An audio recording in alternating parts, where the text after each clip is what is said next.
सलीमपुर नाम का एक गांव था। उस गांव में एक माँ और एक बेटी रहते थे। वह बहुत ही गरीब थे। बेटी का नाम दीपा था। वह बहुत ही छोटी थी। उसके पिता की मृत्यु हो गई थी। दीपा की माँ गांव में काम करती थी और वह दोनों अपना जीवन व्यतीत करती थी।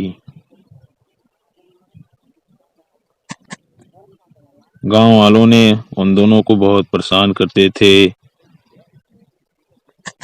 एक दिन सारे गांव वालों ने इकट्ठा होकर दीपा और दीपा की माँ को गांव से बाहर निकाल दिया। वह दोनों बहुत ही परेशान हो गई थी और उनको समझ में कुछ नहीं आ रहा था।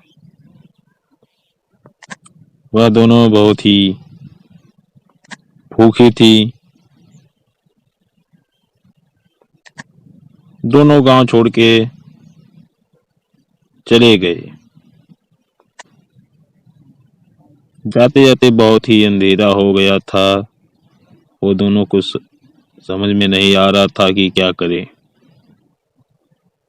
दीपा अपने माँ से बोली, माँ हम लोग कहाँ जा रहे हैं? तुम हमें कहाँ लेकर जा रही हो? हमें बहुत भूख लगी है। माँ बोली, कोई बात नहीं बेटी, अभी हम लोग। यह कहकर उसकी माँ शांत हो गई। उन दोनों को एक सेठ ने देखा।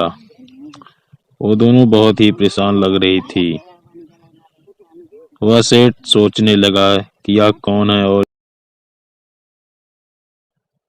उनके साथ एक बच्ची भी है।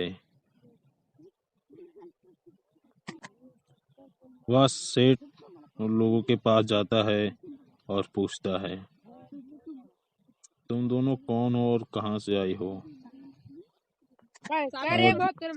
दीपा की माँ सब कुछ उस सेठ को बताती है।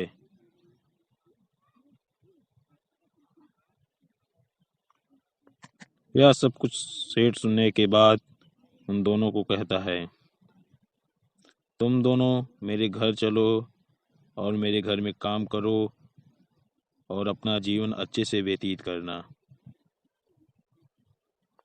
यह सुनकर दीपा की माँ बहुत खुश होती है और उस सेठ के घर जाती हैं और दोनों अच्छे से अपना जीवन व्यतीत करने लगती हैं।